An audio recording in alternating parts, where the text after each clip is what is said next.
Tonight, on Romance in the Wild West, a lonely rancher's quiet life is shattered when a fierce Apache woman appears out of nowhere, her words chilling him to the bone.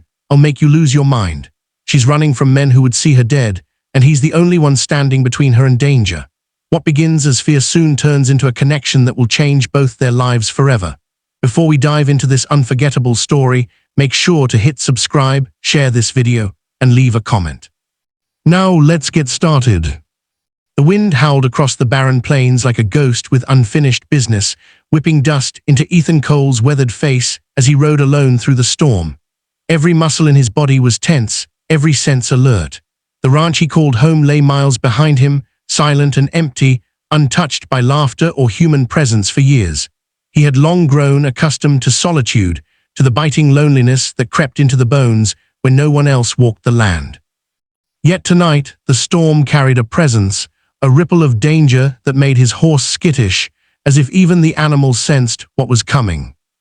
Ethan's hand hovered near his revolver, a reflex honed over years of survival, when a sudden movement at the canyon's edge caught his eye. Lightning split the sky, and for a brief heartbeat he saw her, a figure pressed against the rocks, her hair tangled and drenched, her eyes sharp and defiant despite her apparent weakness. She was beautiful in a wild, untamed way, and she held a knife with the kind of steady determination that made him pause. "Step closer," she warned, voice trembling between exhaustion and ferocity, "and I'll make you lose your mind." He did not move closer, keeping his hands raised, his voice calm and measured. "I'm not here to hurt you," he said. Her gaze pierced him, wild and suspicious, scanning for deceit. She laughed, short and bitter, and he realized she had been hunted, running from more than just the storm. Before he could respond further, her body gave out, collapsing toward the jagged rocks, and instinct overrode caution. Ethan caught her just in time, ignoring the faint prick of her knife as she resisted, fighting against both him and exhaustion. He carried her to his horse, careful yet swift, and mounted with her draped across the saddle. The storm battered them, but neither flinched. She remained tense until the wind tore through the canyon, then her resistance faltered. Her fingers brushed his coat in a fleeting, almost reluctant gesture of trust. It was the first sign of connection, subtle but undeniable. The ride back to the ranch was long, silent, except for the pounding rain and the creak of the horse's saddle. Lightning illuminated her features intermittently, revealing high cheekbones and skin touched by both sun and battle. Inside the cabin, he laid her on the bed with gentle precision. He had rarely allowed anyone inside this small fortress of solitude, but tonight necessity overrode habit. She woke with a start, hand reaching instinctively for a weapon that was no longer there. "You should have left me," she said, voice low and wary. Ethan shook his head, arms crossed, studying her with a mixture of curiosity and something he had not felt in years, protective instinct. "Maybe," he replied softly, "but something tells me you're worth the trouble." Her eyes narrowed, and she let out a breathless laugh, a sound roughened by fear, yet laced with intrigue. Nayeli, as she introduced herself, told fragments of her story. Apache, hunted. Survivors of a destroyed village, she was alone in a world that wanted her dead for witnessing too much. Ethan listened, silent yet attentive, feeling the pull of another life scarred by violence and betrayal, yet resilient. When he shared his own loss, a wife and son taken by thieves, leaving him hollow and wandering, the air between them shifted. Pain recognized pain, silent and heavy, a bond forming without words. The storm outside mirrored their inner turmoil, the wind, like a chorus, echoing the tension and connection slowly building within the cabin. Days passed in cautious rhythm. She healed, yet her spirit remained untamed. She tested him, stealing what little control she could, and he responded with measured patience, his humor dry, his smile rare but genuine. She laughed despite herself. The ranch, once silent and oppressive, began to breathe again, filled with subtle warmth and shared moments, cooking, repairs, quiet conversations that lingered longer than necessary. The tension between them oscillated like the storm outside, unpredictable yet magnetic, a promise of something neither had expected to find on such desolate land.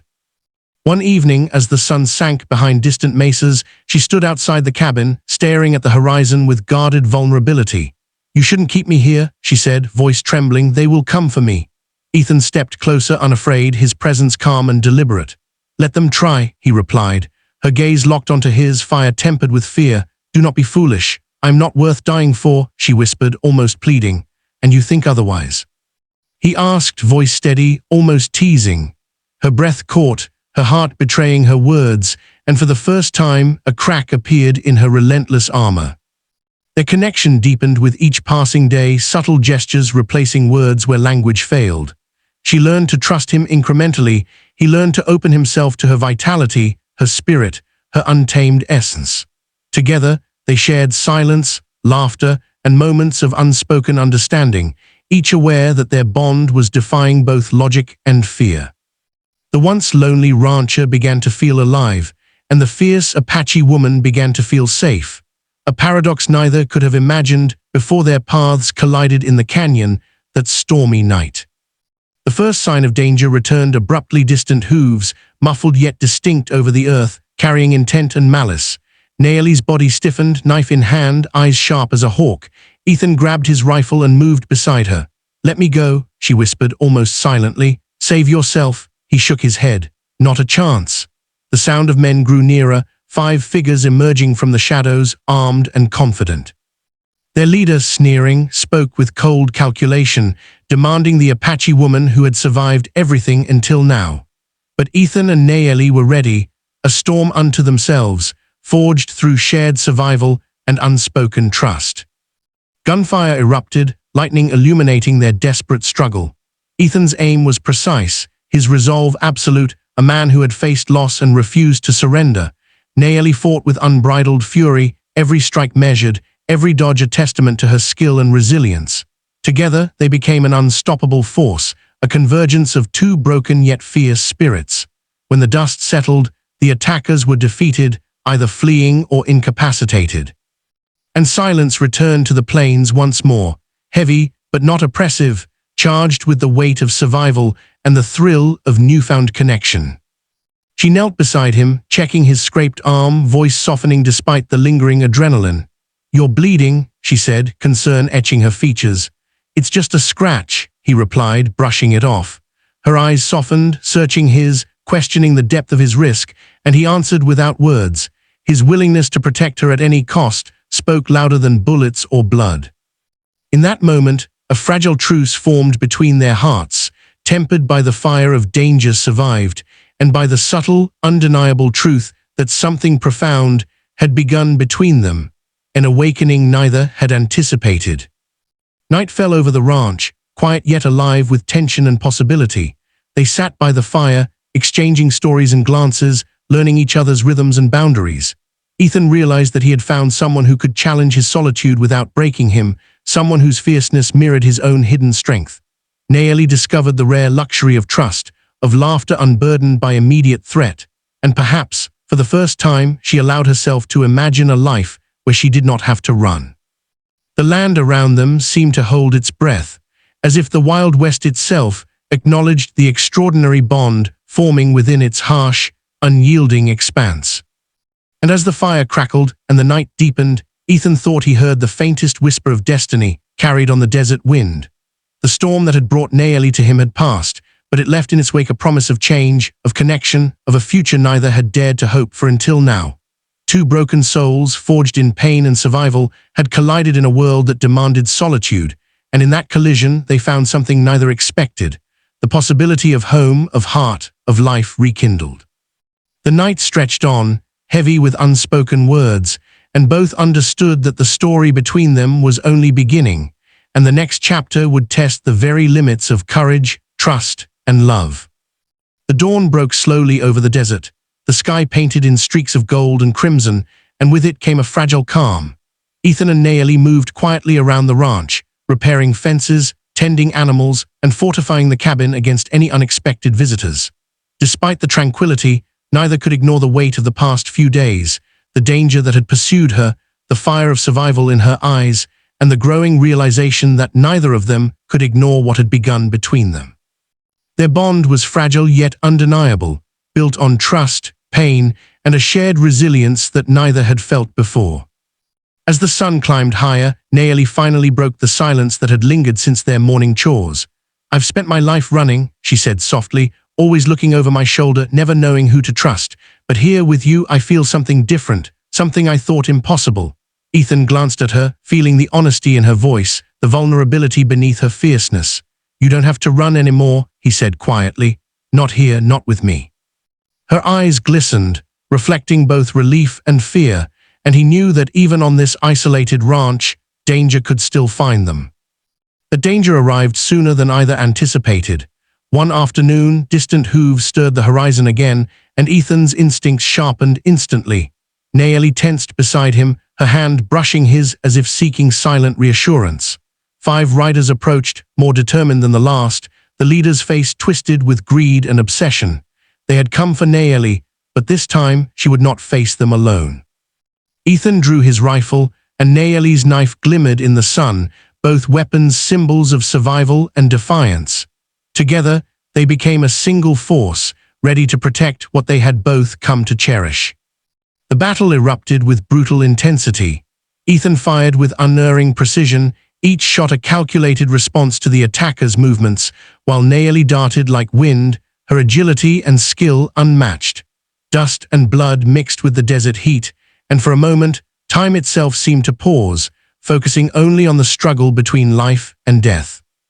The attackers were relentless, but so were Ethan and Nayeli, their connection driving them to move in perfect synchrony, anticipating each other's actions without words. This wasn't just survival, it was the raw force of 2 hearts refusing to surrender to the world's cruelty. Finally, the last attacker fell, either fleeing or defeated, leaving the ranch bathed in silence once more. Nayeli knelt beside Ethan, checking his arm where a shallow cut had bled, her fingers trembling slightly. "You risked everything for me," she whispered, her voice almost breaking. Ethan smiled faintly, brushing her fingers away gently. "I couldn't let them take you, not after everything you've survived. You're worth more than my life." Her eyes softened, and in that instant the barriers between them shattered. The fire of danger had forged a connection deeper than either could have imagined, a bond of trust, respect, and the beginnings of love. The days that followed were filled with small victories and quiet intimacy. Nayeli explored the ranch, learning to tend animals and ride the horses, her laughter echoing across the plains, a sound Ethan had not realized he had missed so dearly. He showed her the hidden corners of the land, shared his memories, and slowly they began to weave a life together that neither had dared to hope for. Yet beneath the calm, both knew that the world beyond the ranch remained a threat, and that their peace was temporary, a fragile dream that could shatter with the wrong step or the wrong enemy. One evening, as the sun dipped low, painting the sky in hues of orange and purple, Nayeli turned to Ethan, her expression both serious and tender. "I want to stay," she said, "not just because it's safe here, but because I feel alive with you, I feel like I belong." Ethan reached for her hand, intertwining their fingers. "Then stay," he said simply. "This ranch, this land, it's yours too now." "And so am I," her eyes shimmered with emotion, a mixture of relief, gratitude, and something that went beyond words. For the first time, she allowed herself to imagine a future that was not defined by fear or flight. Their bond deepened further as the seasons shifted. They shared long evenings by the fire, nights under endless stars, and moments of quiet tenderness that spoke louder than words. Nayeli taught Ethan to see the beauty in life again, to embrace laughter and hope, while he gave her the stability and protection she had never known. Together, they rebuilt not just a ranch, but a life, one moment at a time. The land around them seemed to echo their transformation, the harsh desert softened by the warmth of their union. The silence replaced with life and possibility. But peace was tested once more when a traveling messenger arrived, bearing news that their past dangers were not entirely gone. A bounty had been placed on Nayeli once again, this time by men who had heard rumors of her survival and her protector. Ethan and Nayeli faced the threat not with panic, but with careful strategy and unwavering courage. They fortified the ranch, set traps, and prepared for confrontation, their trust in each other absolute. The challenge was immense, yet they faced it together, knowing that their lives and their bond were worth every risk. The final confrontation came at dusk, the sky a storm of purples and reds, mirroring the tension between life and death.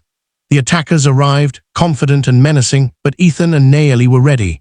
Every movement was precise, every attack calculated. The battle was fierce, brutal, and exhausting, but in the end, the intruders were defeated, fleeing into the desert with their plans shattered. As silence returned, the weight of relief settled over them, mingled with exhaustion and exhilaration. They had survived, not just as individuals, but as a united force, stronger together than apart. That night by the fire, they allowed themselves to finally release the tension they had carried for so long. Naomi rested her head against Ethan's chest, feeling the steady beat of his heart, a rhythm that mirrored her own. "I never thought I'd find this," she whispered, voice trembling. "A place to stay, someone to trust, someone to love." Ethan brushed his hand through her hair, his gaze tender yet firm. "You've always deserved it," he replied softly, "and I promise I'll never let you go." The desert night embraced them, silent witness to the love that had grown from chaos, pain, and survival. Time passed, and the ranch flourished, mirroring the growth of their relationship. Ethan and Naomi built a home together, their days filled with work, laughter, and quiet moments of intimacy. Their bond, forged in adversity, became unbreakable, a testament to resilience, courage, and the power of connection.